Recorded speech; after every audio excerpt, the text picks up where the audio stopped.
Like a hood ornament. Stand clear. What was that? A flying man!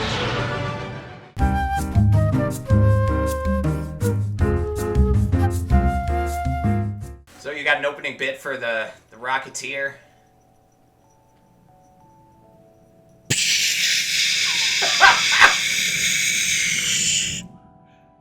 Flying. I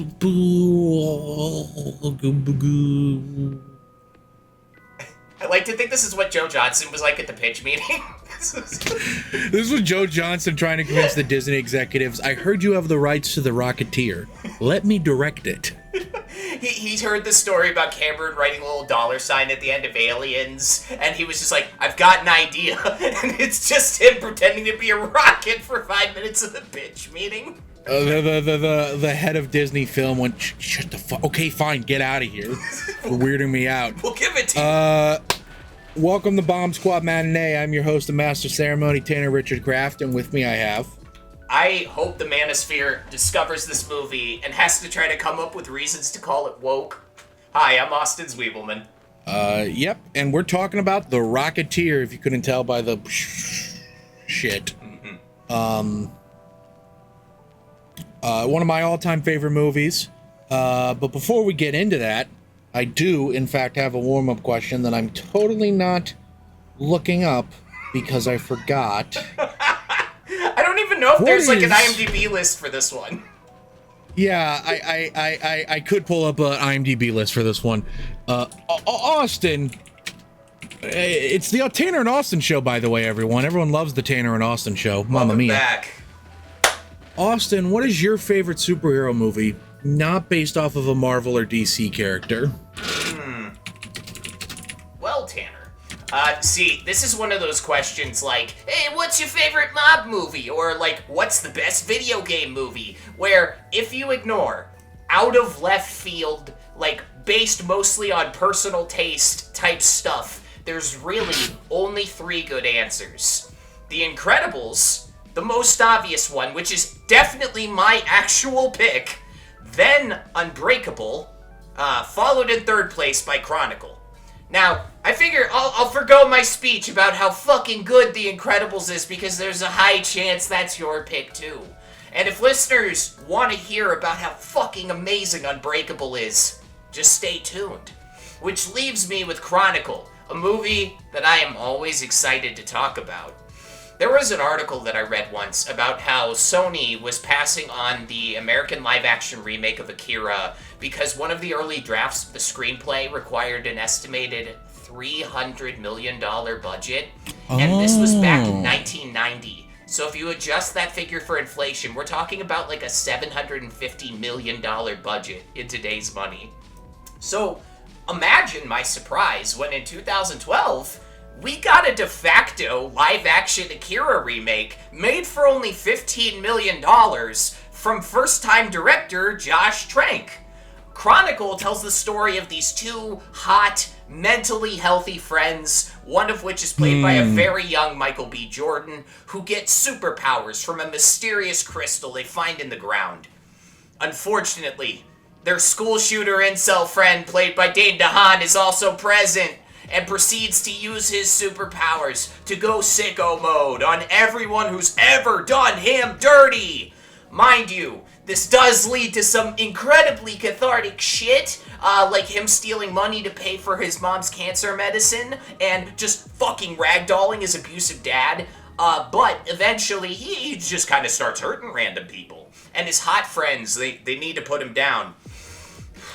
This movie made a dickload of money. $126 million against a $30 million budget.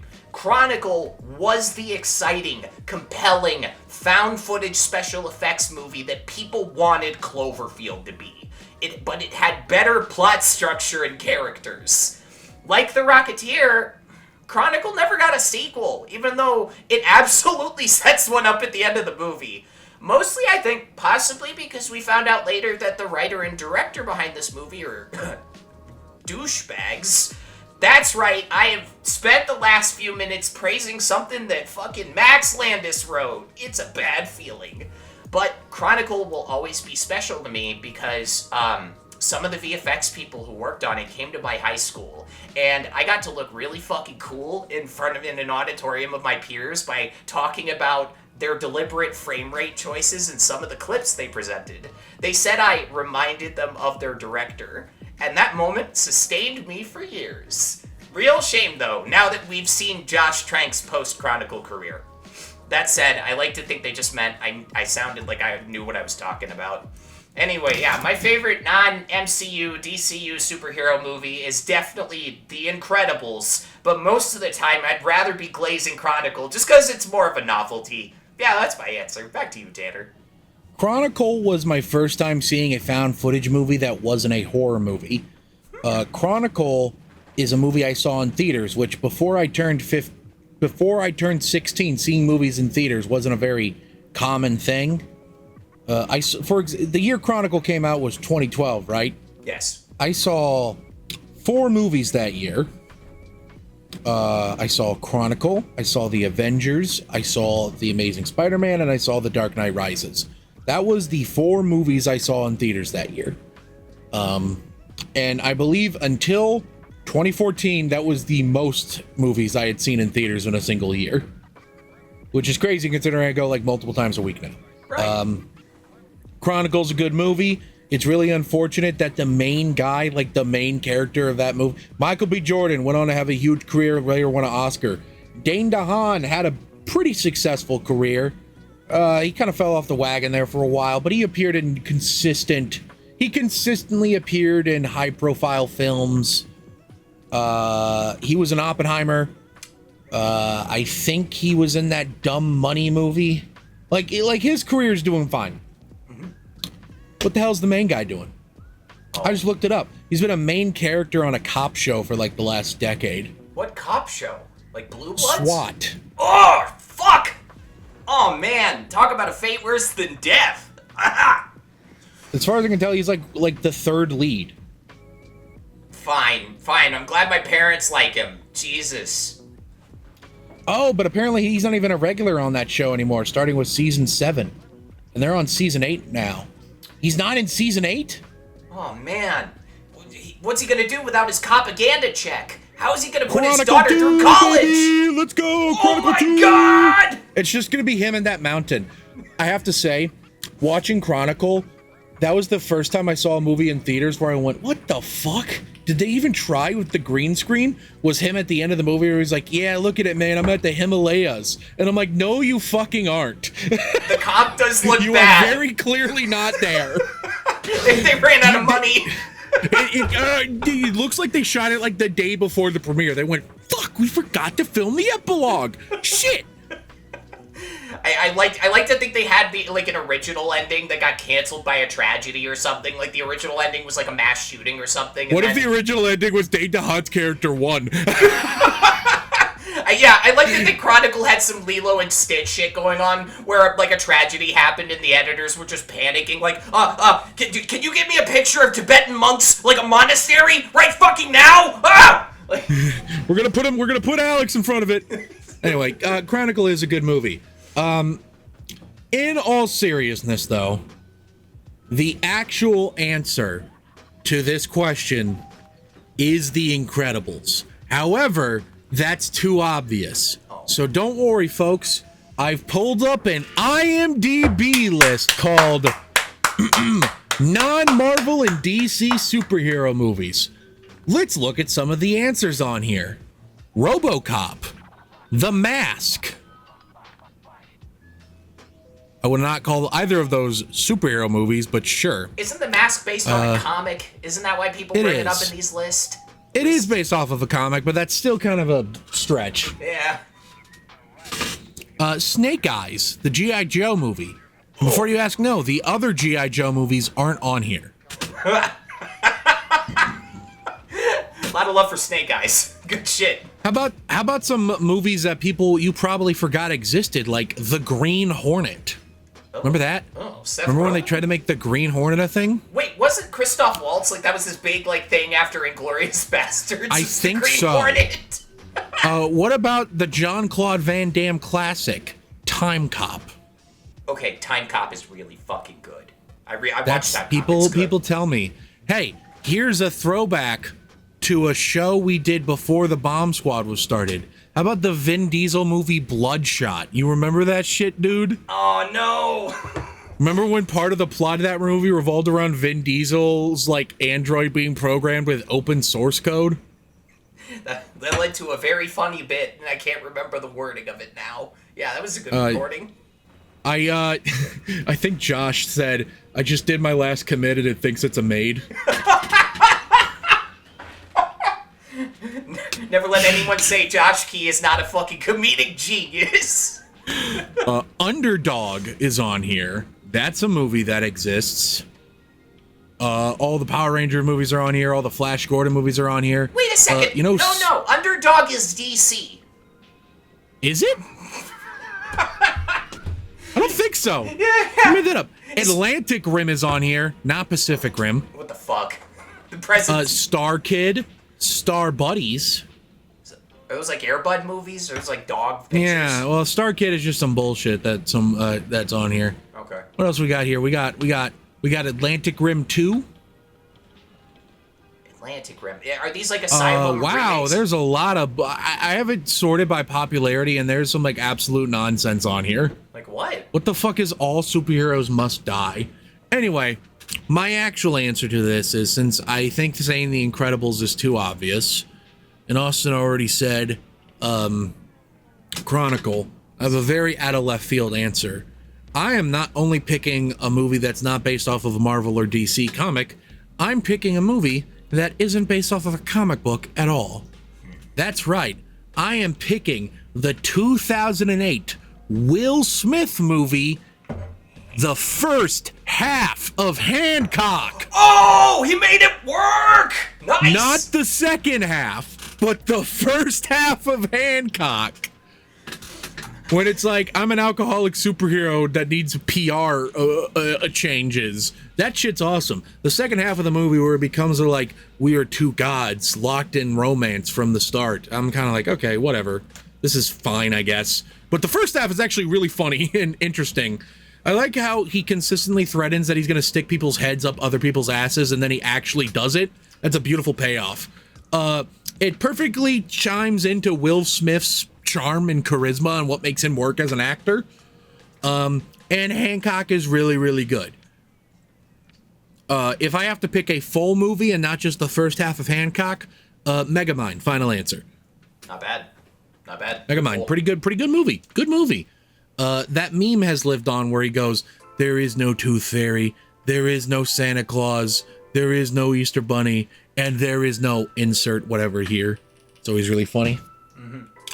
But in all actual seriousness, my answer to this question would actually probably be The Rocketeer.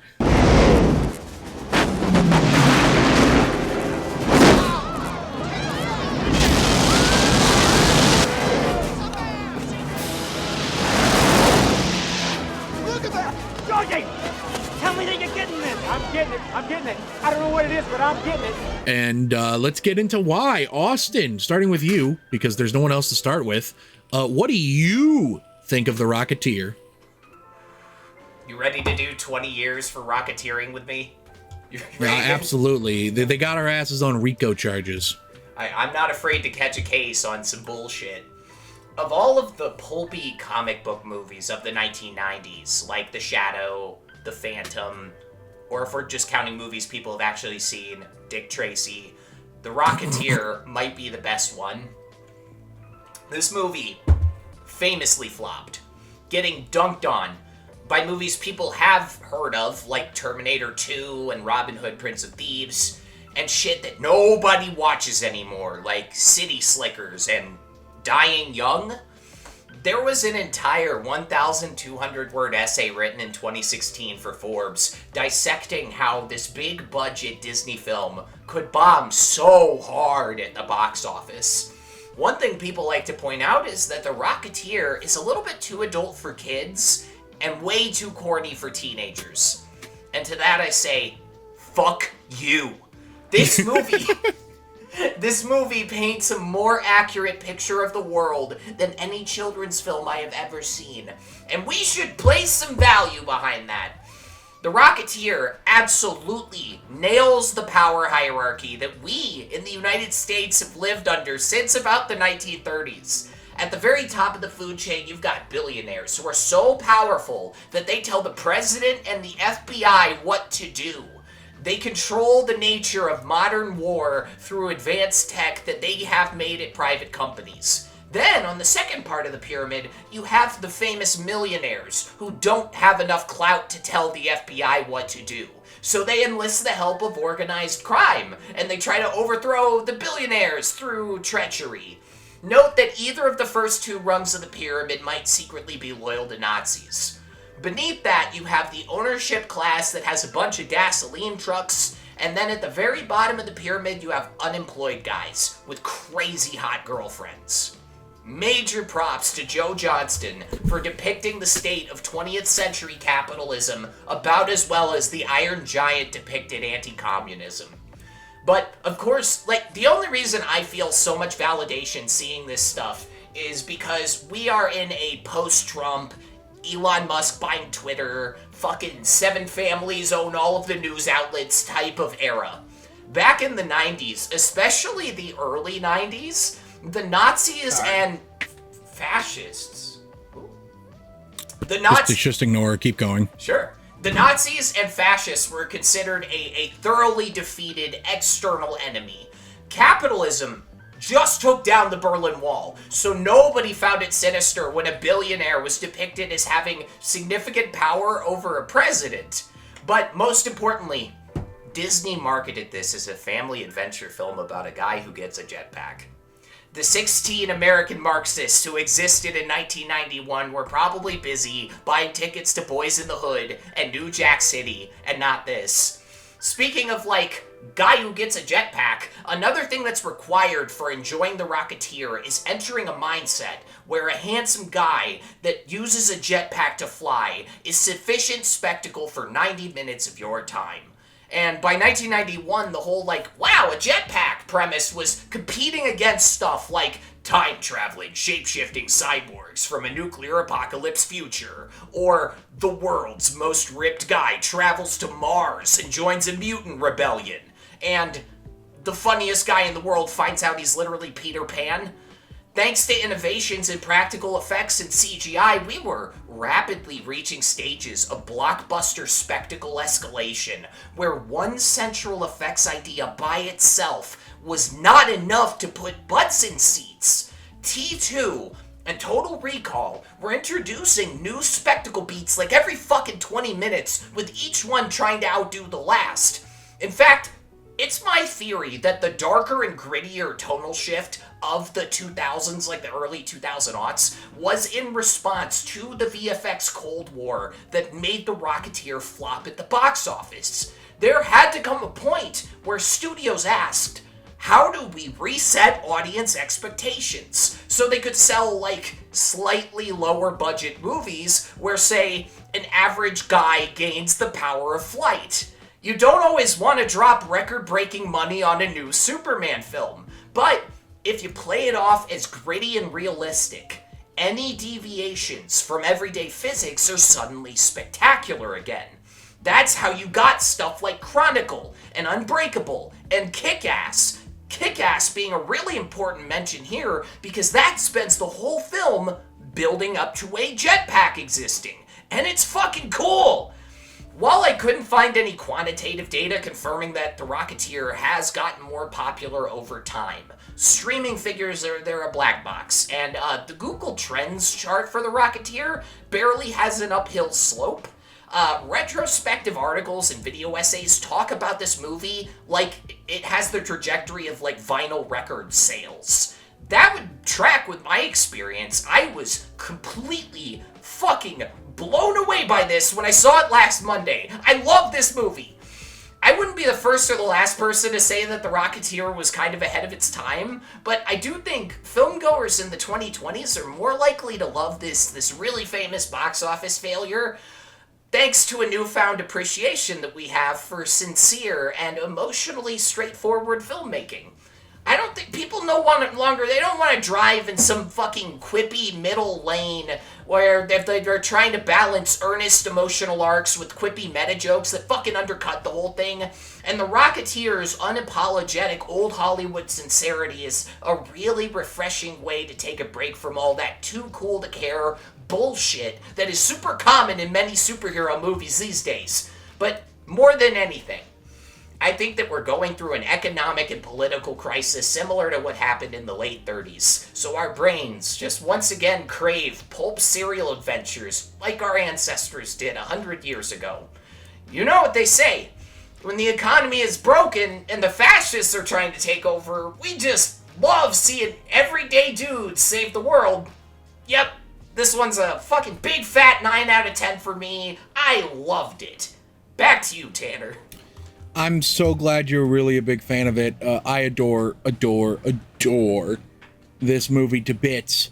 Really the biggest thing I can say as a compliment to this movie, and what Joe Johnston was able to do, is that even though this movie did not do well financially, Kevin Feige saw this movie and went, that's the guy that needs to direct my Captain America movie. And he was correct for that. Joe Johnston directed the second best Captain America movie. I like Winter Soldier a hair more. For good reasons, because he understands this type of like Boy Scout superheroism to a T. And I actually like this more than that Captain America movie. This is one of my all-time favorite movies. Really, I think what it is, it's what you said. It's the sincerity. It's a very sincere movie.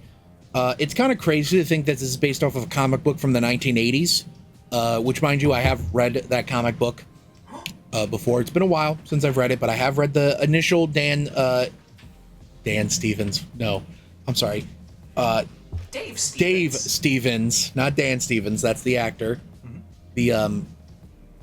It's a little more adult than this movie is, which I think is partially what led to its tone being that too adult for kids, too corny for teenagers thing. The too adult for kids come from the fact that it was a somewhat mature-ish, relatively speaking, subject source material to pull from. For example, the biggest change that the movie makes from the book is Jenny is our Cliff's love interest in this movie, while in the book it's Betty Page, literally based off of and heavily inspired by the 50s pinup model. Changing her from that to more girl next door type was clearly an attempt to make it more family friendly.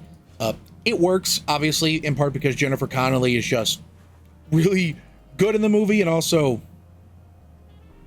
very, very pretty. Just an absolute fucking smoke show. One of the prettiest women on the face of the fucking planet. Yeah, when she's wearing the white dress with the hair, it's like Hubba Bubba. Hubba Bubba Max. Jesus Christ. Buy that gum at a store. Yeah, I think it nails that tone, and Joe Johnston's direction is a big reason why. The entire cast, I think, is stellar. Billy Campbell plays the 30s Boy Scout superhero thing, like, perfectly. It is such a shame that he didn't get to go on and do a bunch of other, like, big, awesome roles. After this, he had a successful career, don't get me wrong. It's not like he's not working. But it feels like he didn't get, like, a big movie career. The most recent thing I remember seeing him in was the I Know What You Did Last Summer requel that came out. Oh, yeah. Right. What was that, last year? But he was in a lot of shit that nobody's heard of before that. Like, his career, if you read his Wikipedia page, basically after he's in Gettysburg until that fucking movie, it's just a bunch of shit you've never heard of. Yeah. I think it's because when Siskel and Ebert were talking about this, they specifically called out his performance as a part of the movie they thought was weak. I think that's what did it to him. Maybe. Which is unfair because he does it perfectly. I think he's perfect in the role. Especially, like, the parts where he needs to be charming and funny. Mm-hmm. Like, when he goes to pick up Jenny, mm-hmm. and the woman of the house is like, no gentleman after 6. And he goes, it's a good thing I'm not a gentleman. Mm-hmm. That's a good bit. That's a good bit. Hell yeah, it is. I also think he's great. Even as a bit of like typecasting, I think he brought everything he needed to the role. It's nice. Yeah, and he fits the part perfectly. Apparently, he was excited to play the part. He read the comic book when he was offered the chance to audition for this part. And apparently part of what got him the role is that he cut his hair to look identical to the character in the comics. Oh, shit. Oh. Smart. Alan Arkin with hair. Kind of crazy to see nowadays. You don't see him with hair too often now. It's true. How do you like Timothy Dalton? Actually, you don't see him nowadays at all. I forgot he died. It's a shame. Timothy Dalton, kind of low-key feels like he walked off of a James Bond movie set, doesn't it? A little bit, yeah. Yeah, he's got that kind of like that fruitiness. He has that suave. Yeah. This was 2 years after his last Bond movie, I think, right? License to Kill was 89. I think so. This might have still been when he wasn't fired from the job yet. I don't know. I forgot he got fired from Bond. He got fired from Bond. He got. It sounds like he would have been down to do more movies, but they wanted to go in a different direction. Gotcha. But Dalton is a great villain. It was so funny to me watching this movie when like it's revealed that he's a Nazi spy, that all of a sudden, especially when like in front of the gangsters, which by the way, always a funny bit when like the gangsters like, hey man, I might like, pillaging people, but I draw the line at supporting the Nazis. I'm an American, goddammit. Always a funny bit, always a good bit. But when like when Paul Severino discovers that this guy's a Nazi, all of a sudden he just starts talking in a German accent, which is so funny because I didn't get the impression that he was German before that. The idea I got was that he was like recruited by the Nazis because he believed in their ideals. Like fucking, what's his name?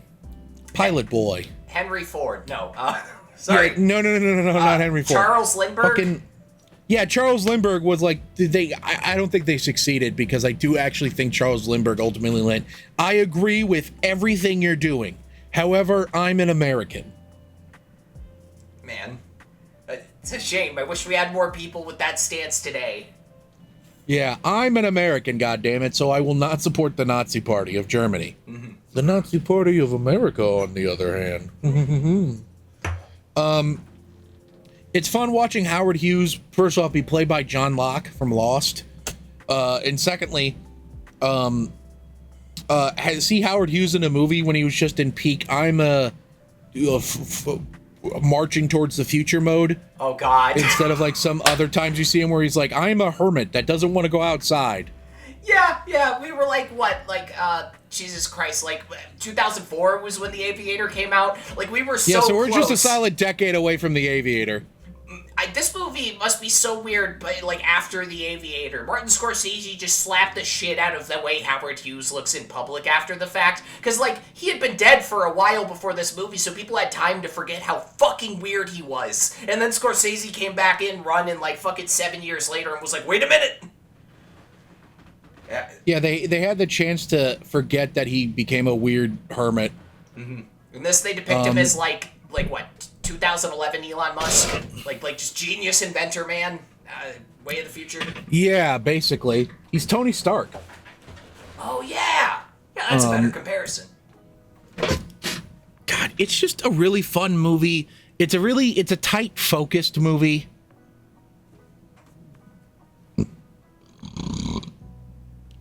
I think the flying scenes look good. They don't look as good as Superman did back in the day. But that's because they weren't willing to spend the most money ever on a movie, which really you needed to spend like Jurassic Park money to get flying that looks that good in the 90s. I think they did a great job, and I think they worked around the limit. They clearly knew there were limitations in regards to what they could do with the flying, and they tried to work around it really carefully. I also appreciate that they used at least a couple times the jetpack in ways other than flying. Like when he goes like, oh, shifted in neutral. Brrr. Yeah. Which is so funny. By the way, the look on Alan Arkin's face where he's like, I'm about to fucking die. Is totally what that face screams. I'm about to drive into a tree and die. Really funny. And just because like,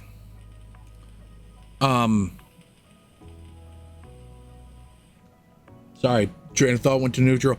Just because this movie doesn't like have a bunch of meta stupid jokes every 5 seconds doesn't mean it's not funny. There are a lot of funny bits. I like when he goes back to the laundry room and there's more laundry bags and he's like, fuck. That's good. That's funny. I like all the hijinks that like the gangsters are up to half the time. That's funny. But it's also like very serious. Like the fact that the guy that owns the airfield just gets McFucking murdered is like crazy. Overall, this movie's amazing. Also, I'm glad I gave you an excuse to watch it. And we're going to have more to say after a brief commercial break, including the fact that there were a lot of different actors in consideration to play Cliff. And it's a very interesting list of names that I can't wait to tell you after this brief commercial break.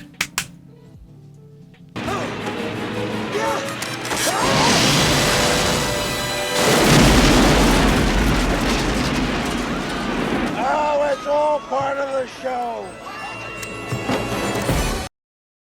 Welcome back from that brief commercial break for another commercial. See that shit hiding behind my Marty Supreme Frisbee? That's a movie palette. Basically, it takes the primary color of every frame of the movie, slops it up in these little slices, and puts it on a canvas for your viewing pleasure. That is one for the movie Punch Drunk Love. When Tim is on here, he has one for the movie Mandy.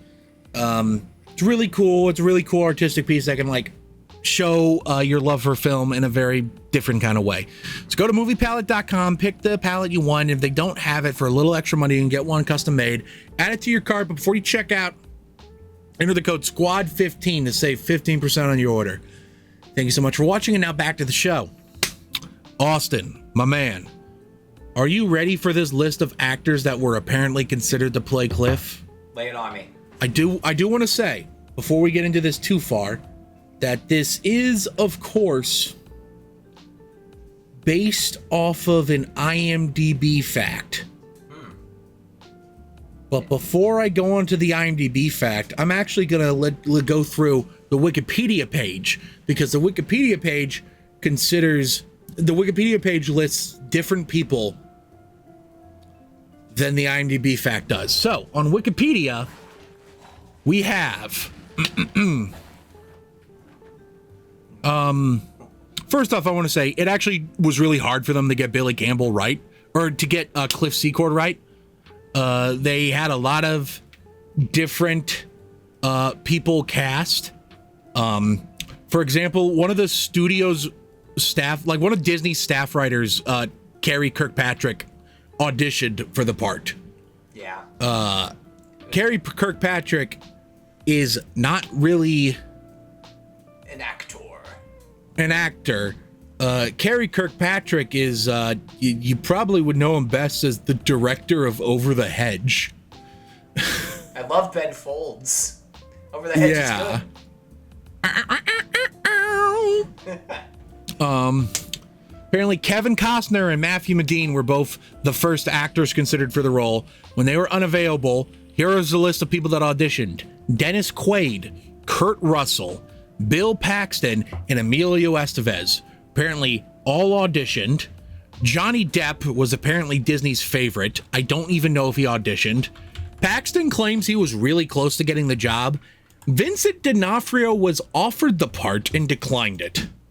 Vincent D'Onofrio, that's a little intense. All right. Now, according to IMDb trivia, here is a list of actors that were also considered for the part of Cliff.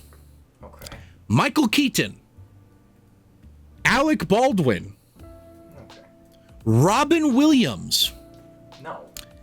Harrison Ford, too old at this point, Yeah. Ron Perlman, No. Michael J. Fox, I like that one, Yeah, that's good. other than, unironically, too short, Yeah. Tom Hanks, No. I could see it if his career went in a different direction, I have spells. Like, no. Come on. and most insanely, Mel Gibson. Okay. As a Jewish person, this is deeply embarrassing, but I have like a crazy love for Mel Gibson. I think he's a very talented director and like kind of a nice guy. He's also hot as fuck, or was at this time. Like, this is pre-old man Mel Gibson. I think Mel might have been able to do it. He's Australian, you know? He's used to doing dangerous shit. He would have done the stunts for real. he would have had the same problem as Harrison Ford. I think he would have been visibly too old.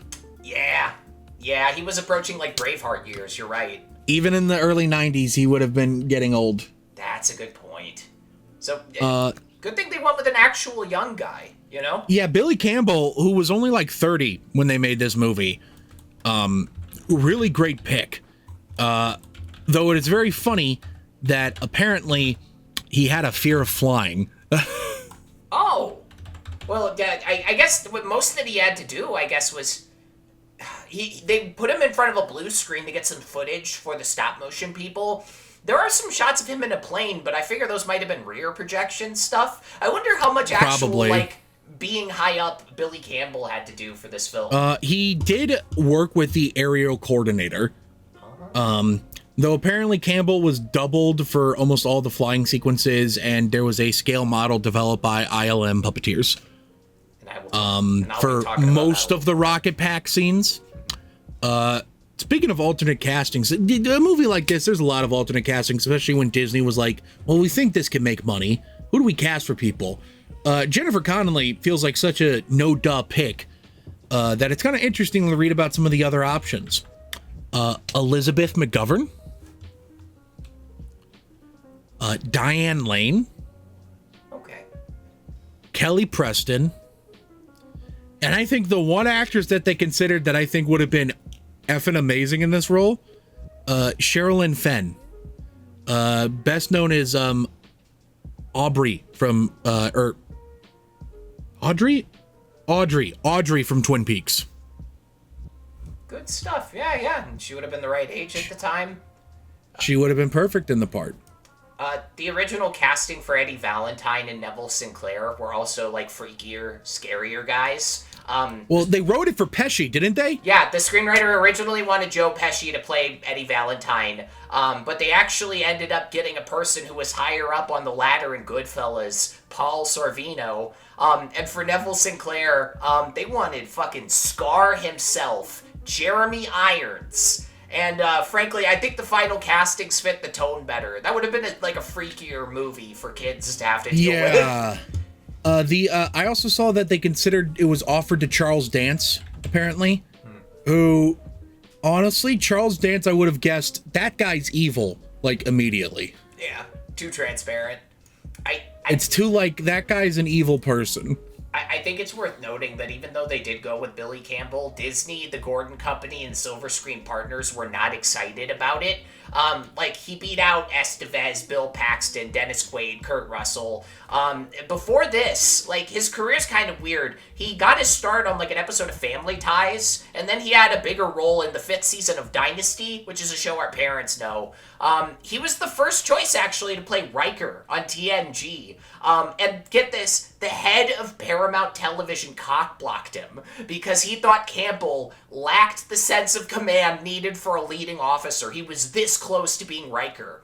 It was right after that shit happened he got cast in The Rocketeer. One amazing Billy Campbell fact is he hasn't acted in anything I've heard of since 1993.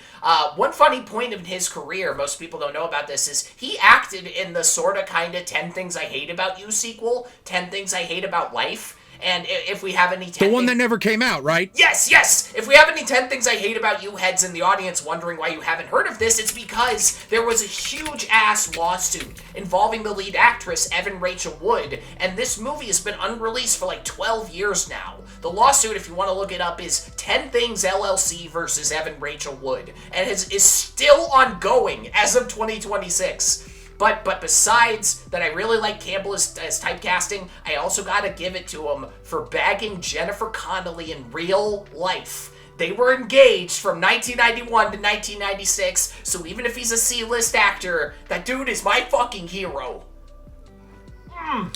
Yeah. Can you imagine? Yeah. No, it's awesome. And apparently Dave Stevens thought that's Cliff Secord. And apparently Dave Stevens was the creator of the comic book, said, that's Cliff, convinced Joe Johnston to go, that's Cliff. And then Joe Johnston had to basically go to Disney. And I don't know what he did to convince them, considering it seemed like Joe Johnston was constantly having to convince Disney, but like, what if you made the movie good? Well, he just made them a giant bag of money with Honey, I Shrunk the Kids. He might have had more. He worked on Star Wars. Like, Joe Johnston wasn't, like, he was in a slightly better position than a lot of, like, you know, modern day Disney poaches young directors who had, like, one successful art film. Joe Johnston did Honey, I Shrunk the Kids. Like, he might have had a little bit more, like, ass behind him than a lot of people who go up against, like, Disney executives. Maybe. That's my theory. Or maybe he's just scary. Oh, yeah. He could just be scary. But like, you read about the production history of the movie, and it was a lot of Joe Johnston, like, basically tricking Disney into, like, making it more like the comic book. You mentioned this in the group chat, and I was wondering, you said, like, he had ways to trick them into putting more adult shit in the movie. I don't know exactly how he tricked them, but when I briefly read up on the production, you read the comic book, and the comic book is on the more adult side. Mm-hmm. It's still obviously for, like, all ages, but it's more mature than you would expect a Disney property to be. Something that would be acquired by Disney to be. And basically he had to kept going, well, what if you, like, did it this way? Well, what if you, like, just did it this way? Well, what if you did this? What if you did this? And basically Disney had been developing a Rocketeer movie for years before Johnston became attached, and Johnston, during his process of getting involved, basically convinced him to put back in all the stuff they took out. And they would thank him for this 27 years later by telling him, all right, you get to fix the Nutcracker in the Four Realms. Oh, Jesus. You know, this almost, speaking of directors where you could see this going in a more, like, kid-friendly direction, this was almost directed by William Deere, a guy most of you have probably never fucking heard of because his claims to fame are... Yeah, William Deere, famous Canadian director. He did Harry and the Hendersons and The Sandlot Coming Home. That said, I like... His filmography is kind of garbage, but he did Angels in the Outfield. So like, that's a stone cold classic. We love Angels in the Outfield, right? But yeah, he was, I think the project faced a bunch of delays at first, and so eventually William Deere had to be like, fuck you, I gotta work, and flew away. I think was why he left. Yeah, Deere, because it was taking them too long. Also, I just want to bring this up because I just remembered it. It's a funny bit when Timothy Dalton's character is, like, at that club, and he goes, oh, hello, Clark Gable. Yeah, W.C. Fields and Clark Gable are just hanging out. W.C. Fields, fucking Me Too's, Jennifer Connelly. Wait, no, I took that from the Red Letter Media video about this. He's creepy. Like, my Nana had a picture of W.C. Fields up in her basement. They make him seem properly, like, loathsome to have dinner with. Poor lady. Oh, so I was hanging out, kind of, like, pursuing Rocketeer making of stuff, and it occurred to me that this is one of those movies where, like, the porn parody name is really obvious. Like Forrest Gump, or The Terminator, or Saving Private Ryan. The Red Rocketeer? Get this, no. So I turned on my VPN, and I did a little bit of Googling. Turns out there was a 1991 porn parody of this. Winner of the 1992 AVN Award for Best New Director, I'm talking about Scotty Fox's The Cocketeer. This shit is up for free on Xvideos if you don't mind hard-coded German subtitles. But yeah, it stars Buck Adams as the Cocketeer. He's up against this pro-abstinence demagogue named Felicia Powers, who's secretly working for fucking TT Boy dressed in Suicide Squad Joker makeup. It's kind of funny to watch if you've ever used digital editing software. It's really funny to watch this. They have some really dog shit chroma key comps of the Cocketeer flying, really cheesy, like, video transitions between every scene, and the film ends on a freeze frame where it looks like they just clipped two little frames together and just repeated them, so you can see it jittering back and forth all over, like, the ending credits. It's very funny. But what's truly fucked up about this is that while the actual Rocketeer hasn't gotten a sequel in 35 years... You're kidding me. The Cocketeer got a sequel in 1992! Yeah, and if you watch both movies just for the plot and skip everything else, it's about 20 minutes of your time, which makes it 20 minutes longer than the bonus materials on the Rocketeer Blu-ray. Thought I just had to bring that up. I still kind of want to get the Rocketeer Blu-ray, but when I looked into it, I was like, isn't it one of those Blu-rays where, like, the bonus features is theatrical trailer? Yes. Yes, that is like the one. Theatrical trailer and chapter selections. Yeah, it's so funny when a Blu-ray says, yeah, we got bonus features, chapter selection. Fuck you.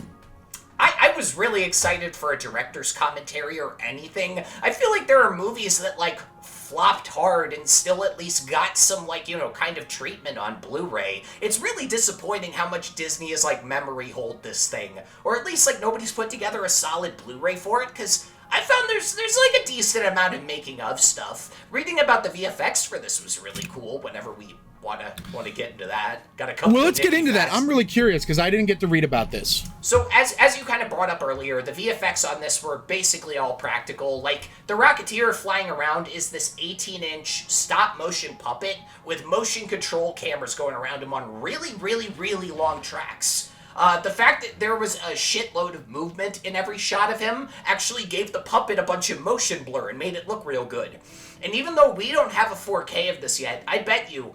you ever seen, like, an old movie and you see the black matte lines around something that's copped in with an optical printer? Yeah, I actually saw it in this movie I watched yesterday called The Rocketeer. Man, fuck you. ILM had this trick. They made it up for the snow speeders in Empire Strikes Back, where they found that letting the optically composited subject go just, like, a little bit transparent apparently makes the hard black matte lines go away. So they use that in some of the shots in this. There are a couple shots where they clearly do not, though, is just all I'm saying. Yeah, that's a good point. And we only have the Blu-ray. I'm excited to see the 4K if we ever get one, because that's really when, like, the old optical printing kind of effects start to show. The Zeppelin. The Zeppelin, my man. It was also a miniature. If you can call a 36-foot object a miniature, that is the same size as a telephone pole. There's this trivia about how the model guys kept telling production, like, did you read about this, the two Zeppelins? No, all I know about that sequence is that it took them like 4 months to film and they filmed it over by Six Flags, I think. Gotcha. There's this trivia, so the model guys kept telling production, like, we need to build 2 of these. And they started gathering duplicate parts, just because it's the responsible thing to do. And production was like, no, fuck it, it's gonna be perfect. Only build 1 Zeppelin. So they just kept saying no. So demo day comes, right? They've got 6 different fucking Panasonic's high-speed cameras set up, and the Zeppelin gets blown up randomly when none of them are rolling. Because the trigger was set to a radio signal, and some fucking stray radio signal from outside the building hit the trigger, and so the Zeppelin fucking kabloomed when no one was rolling. So they had to rebuild it again at, like, crazy speed, and they had the moment where they're like, well, thank God we ordered these duplicate parts, you fucking shitheads. Oh, and there's also, this is my last goofy fact, one of the grips who worked at ILM is Richard Spa. His father, Joseph Spa, was the photographer on the Hindenburg. He jumped out when the thing literally exploded. Richard's dad brought the uncut reels of Hindenburg footage to ILM as reference materials for the Zeppelin. And, yeah, this is kind of like a flippant, like, trivia inception thing, but Richard Spa and Joseph Spa, professionally, they go by the last name Dova, as in the father went by Ben Dova, and the son went by Dick Dova, which is, in my opinion, hog wild behavior. Wait, is that real? I thought you just made that up on the spot. That's real. That's real. Awesome. Ben Dova and Dick Dova, famous father and son duo. So, you talked about how there's a Rocketeer and a Rocketeer 2. Disney has been trying for at least 15 years now to make a sequel of some kind to the Rocketeer. I believe in 2012, before they bought Star Wars, there were reports that they were developing a remake of the Rocketeer. And James Wan of Saw fame had apparently been approached about directing it, which is interesting because this predates his involvement in the Fast and Furious franchise by, like, at least 3 years. Before everyone knew, oh, this guy can make an awesome action movie, right?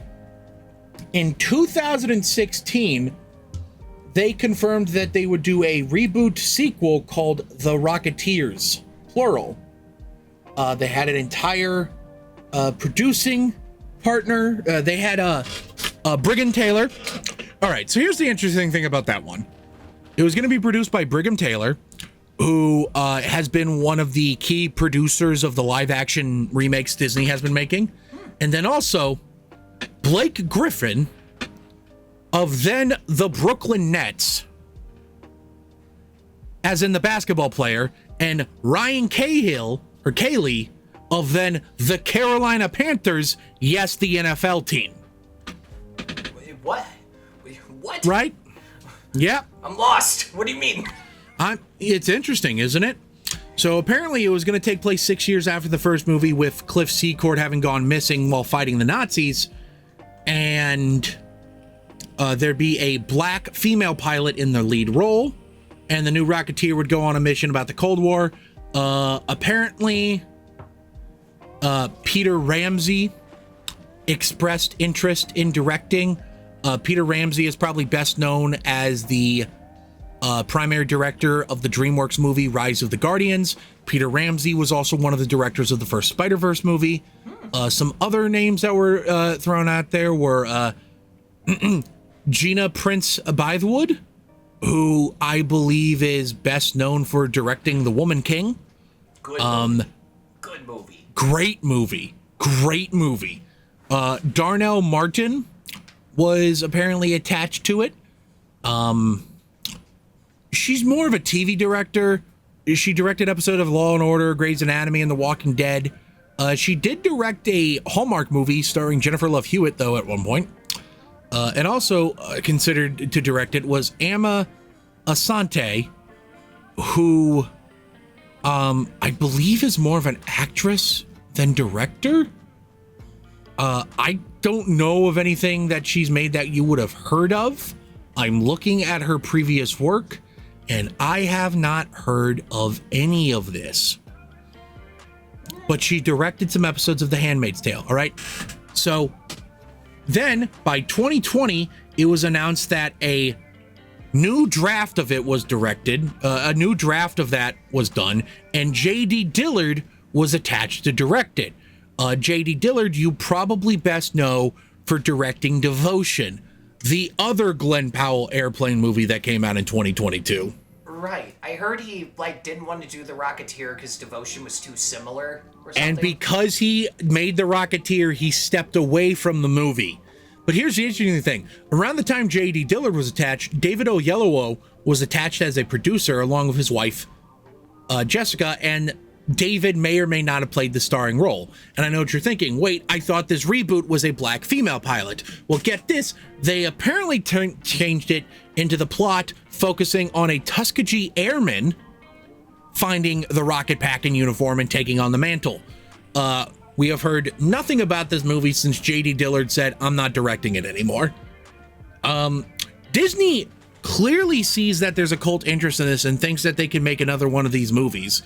I think they could. I think they would probably need to focus on their budget, because I think they will probably overestimate how much money they can make. That you could not spend more than $100 million on a Rocketeer movie today is all I'm saying. Any more than that, you're going to lose money. Yeah. Absolutely. Isn't that the color of so many Disney releases these days? Is if they restrain themselves and do it for 100 mil or less, it's fine. But then they have all these productions where they boost it up to 230 or something and they bomb. Yeah, I think 100 mil is the exact figure they need to shoot for. I can't remember what the most recent Disney movie that went why did it cost that much? I feel like Little Mermaid was one of those. Yeah, but The Little Mermaid did well enough here in the States that it managed to make money. I'm looking at Disney's Wikipedia page. If memory serves, Lilo and Stitch was also kind of economically made, and that movie made $1 billion. It was, and it made $1 billion. So they could have spent $300 million on that and been fine.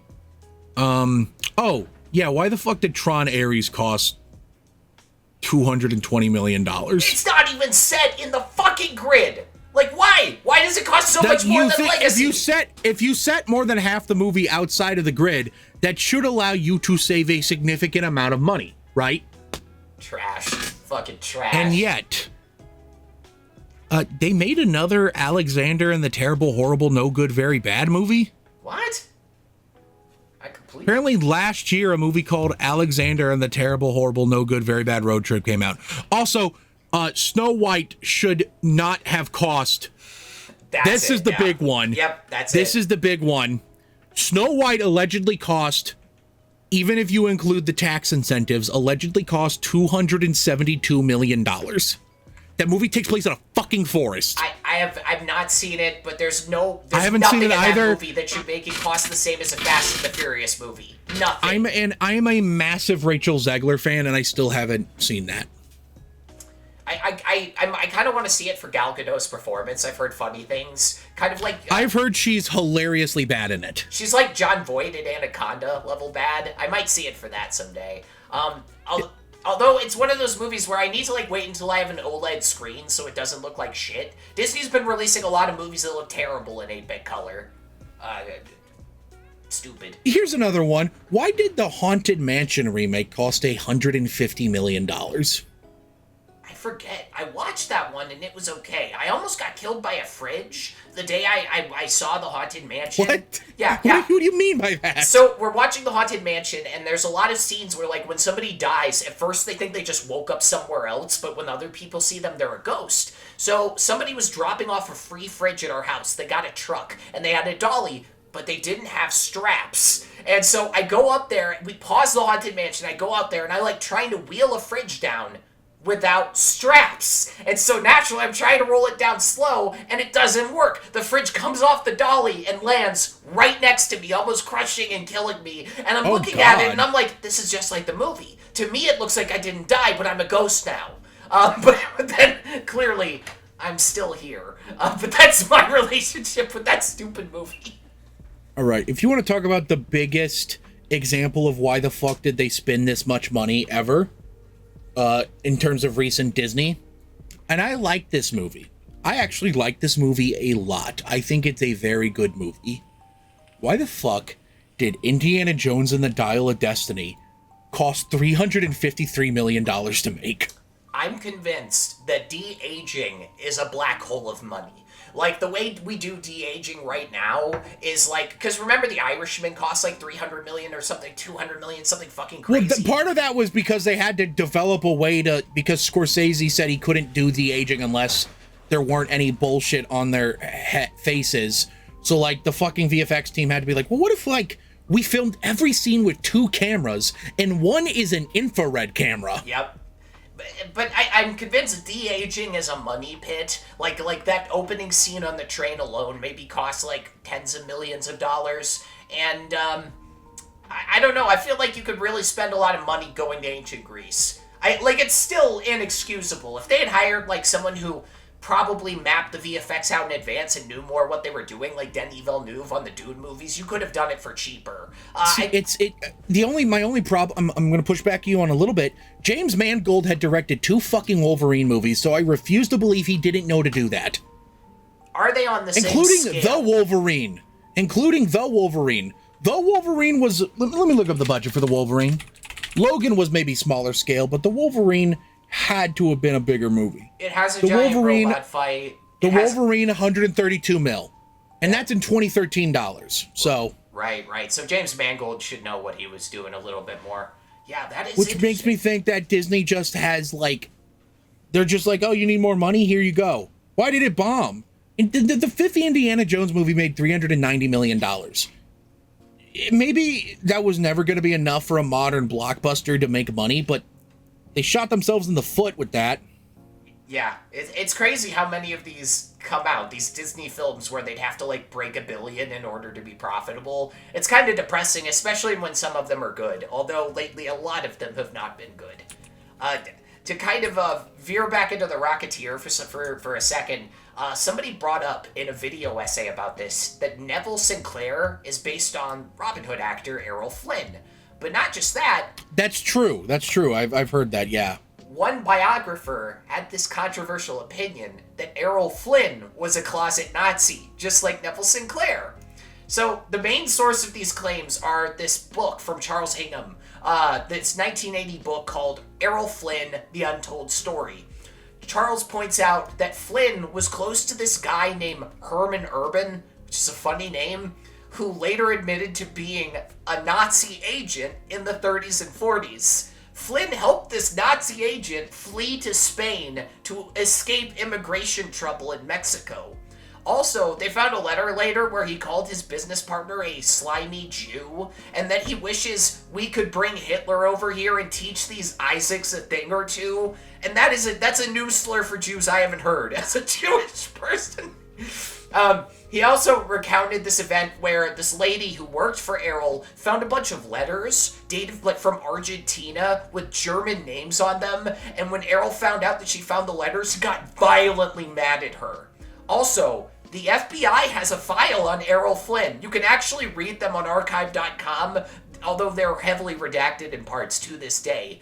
But yeah, what a legendary pull. That info about Errol Flynn possibly being a Nazi was 11 years old when The Rocketeer came out. That's like making a movie about Aaron Milchin being an Israeli spy now. That shit, it's so cool to put that in a kid's movie. Just epic pull.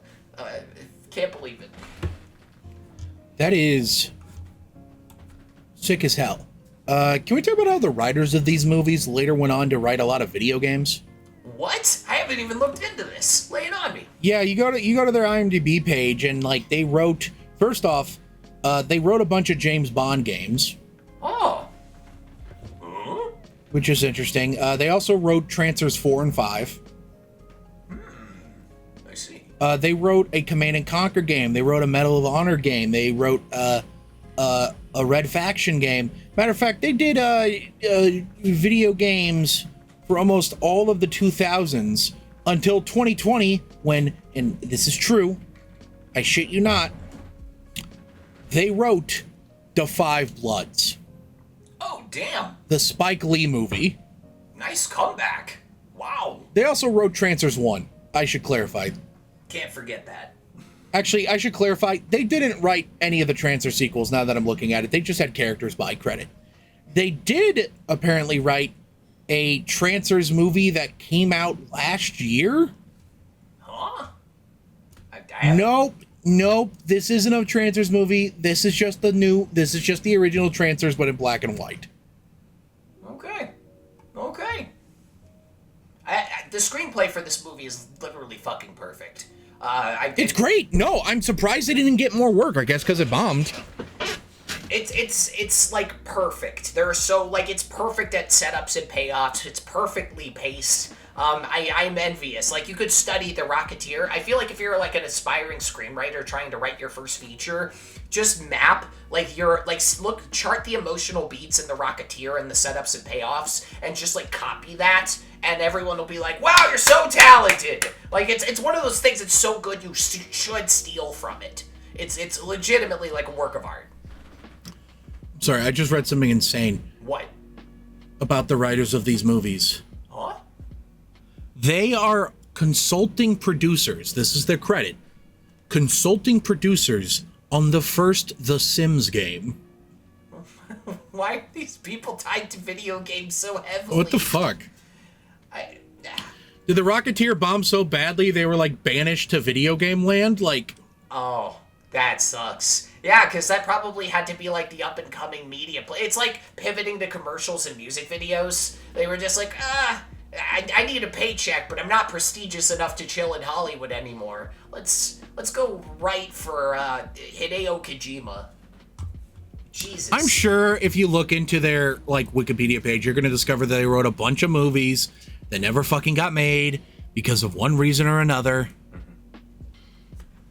I wanted to go off on a jetpack tangent for all right, our hit us. All right. So the first jetpack was designed in 1919 by Russian inventor Alexander Fedorovich Andreev. It was oxygen and methane powered. A patent was issued, but it was never built and tested. Did you know there's an actual... Wait, one sec. Fucking, where's the rest of my jetpack shit? Oh no! One sec. My jetpack shit, it got broken up by other notes! Ah! Okay, one sec. That's crazy. I remember a keyword. Super Bowl. There we go. One of the writers was the vice president of THQ when it got bankrupt. Nice. I gotta take Tim back to this part to have him fucking cut around this. So get this. Yeah, I know. The first truly practical practical, controllable jetpack came from Bell Aerosystems and a dude named Wendell Moore, who began developing one for the Army in the mid-50s and had a working model by 1961. It used hydrogen peroxide fuel and only allowed for like 21 seconds of flight time. Fun fact, the first free flight jetpack test actually took place on 420. So add that to things to celebrate on 420. They actually did a demo for JFK on October 11th that same year, so even though he didn't get to see the moon landing, Kennedy got to see dudes in a jetpack before he got assassinated, which is baller. Are you saying like a month before he died he saw that shit? Hell yeah, brother. Doesn't that rock? He got to see a jetpack before he left. Isn't that great? What a guy.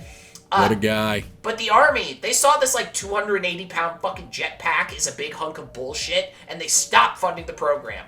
But pop culture saw this, and they started going nuts for jetpacks. Like the shittiest James Bond movie, Thunderball, there's a jetpack in that. For the most part, anytime a jetpack appeared in media, it was all piloted by this dude named William Suter. Get this, football fans will remember this. The very first Super Bowl halftime show featured two pilots, one of which being Bill Suter, flying across the field to shake hands, symbolizing the joining of the AFL and the NFL. And in the 1984 Summer Olympics, they also featured one of the pilots from the Super Bowl halftime show flying into a bullseye. There was also this thing where during Michael Jackson's Dangerous World Tour, where he'd swap place with a stunt pilot who would fly off set in a jetpack. These days, get this, you can actually buy a jetpack online from this place called Jetpack Aviation. Bad news is it costs between 300 and 400 grand, but these are like the Lamborghini of jetpacks. They will get your ass up to 120 fucking miles per hour at 18,000 feet for about 8 to 10 minutes. So yeah, that's jetpack trivia, baby. Yeah, it's so funny when like even at the time this movie came out, jetpacks were real. They're just impractical for any purpose other than entertainment. Yes. Because by the very nature of being light enough for a man to carry and not add too much weight that they can't fly anymore, it's impossible to keep enough fuel for it to have much flight time. It's funny. That's why I love the throwaway line where it's like, this thing's running on alcohol. What are you talking about, man? Like, that would make a difference. Yes, it would. Dude, there's a Rocketeer making of, like, special, like, a TV thing, like a TV episode. It's like when you search the Rocketeer making of, this is the main thing that comes up. And, like, the narrator treats it like jetpacks are like flying cars. He's like, for a long time, mankind has dreamed of jetpacks being real, and they're totally not. But in the Rocketeer, they are, because it's a movie and it's fake. And I was just like, jetpacks came out in the 60s. What the fuck is this guy talking about? And they show a bunch of dudes on like dumb gyrocopter bikes and shit. Like, man, wouldn't it be cool if jetpacks were real? It's fucking bizarre. Also, I don't count those water things as jetpacks. It's fucking stupid. Jetpacks are fire, bro. Like, you can't use hoses. Get out of here with that shit. Oh, fucking the Lothar. The guy, the Lothar guy. Did you know he was based off a real dude? Yeah, the guy that was in all those creature features in the 30s. Yes. Who I believe is also in this movie. Yes, he has a cameo role. In this movie, the guy, he's played by 7 foot... Tiny, whatever, he was a basketball player. Tiny Ron Taylor, yeah. But he was modeled to look by this freak named Rondo Hatton, famous journalist slash actor. Yeah, he was in a bunch of Universal Studios monster movies like The Pearl of Death, House of Horrors, Jungle Captive. I could not believe, I'm terrified that somebody actually looked like this IRL. But I think it's the funniest thing ever for a children's movie to have a villain where their signature way to kill people is folding them in half like a piece of paper. That rocks that they put that in a PG-rated movie. That is so fucking cool. I think it is so interesting. Like, it's such a cool shot. Because, like, you see it for a split second and you're like, is that his fucking foot? And then when they give it, like, a real close-up, you're like, oh, God, that's his fucking foot. Yep. It's such a cool, like, way for people to die in a PG movie. I'm almost amazed they got away with it. These days, I don't think the MPAA would let you have a guy that's just folding people in half. They don't rate... old PG movies are PG-13 now, and old G movies are PG, and G-rated movies are reserved exclusively for nature documentaries, educational films, and Bluey, I guess. Yep. I think there's like G-rated movies with nudity in them from back in the day. Like I remember diving down this rabbit hole one time. Like there are definitely PG movies that had nudity from back in the day. There were PG movies. 2001 is rated G, right? Yes, it is. Yes, it is. Wild. Just wild times. Like to think your parents could take you in to see a PG movie and it's just Jaws. Like, get fucked, kids. What's interesting about it is that they wanted a Rocketeer to be PG because they said, well, it has to be a family movie. And nowadays, family movies are PG-13. Hell, nowadays, a family movie can be rated R. Deadpool and Wolverine. Huh? Oh, what? Yeah. Who said that? Oh, yeah, that's a good point. You make a good point. It's so funny that Disney made the first R-rated family movie. Mm-hmm. Oh, you're right. All right. Good points. Good points all around. I think we should wrap up here, only because I have to get up at like 5:30. Gotcha. All right. Final thoughts on The Rocketeer. Austin, go. The Rocketeer is one of those rare, perfectly paced movies, like RoboCop. Excellent material for when you're running on the treadmill, or just sitting still.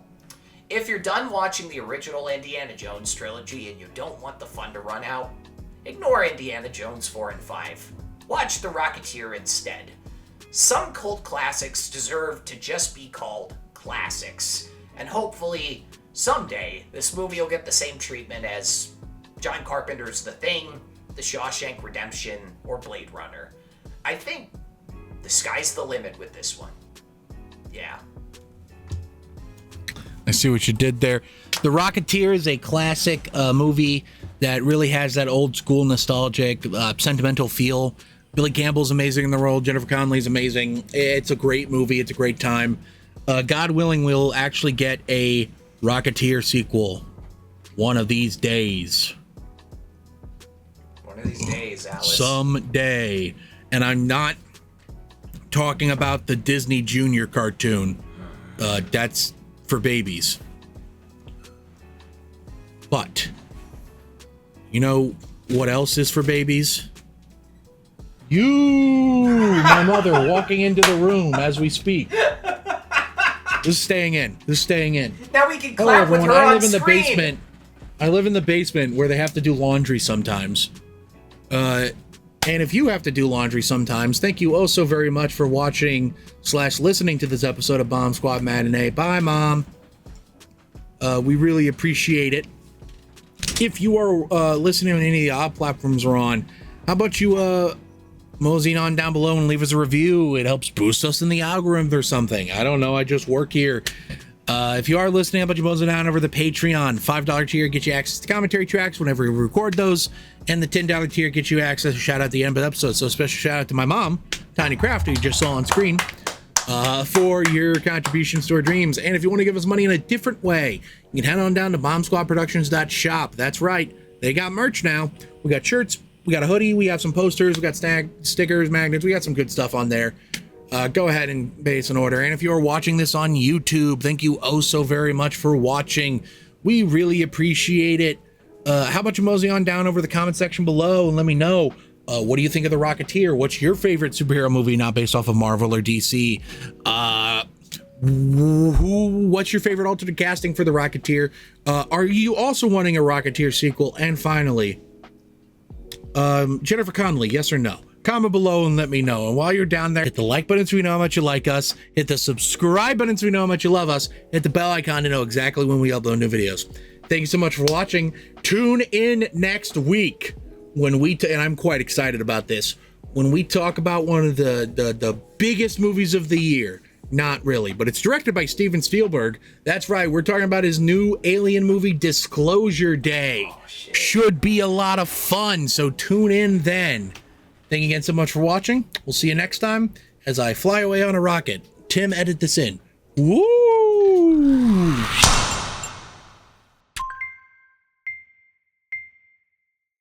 slid my ticket across the table and I said, sorry guys, I gotta see about a girl.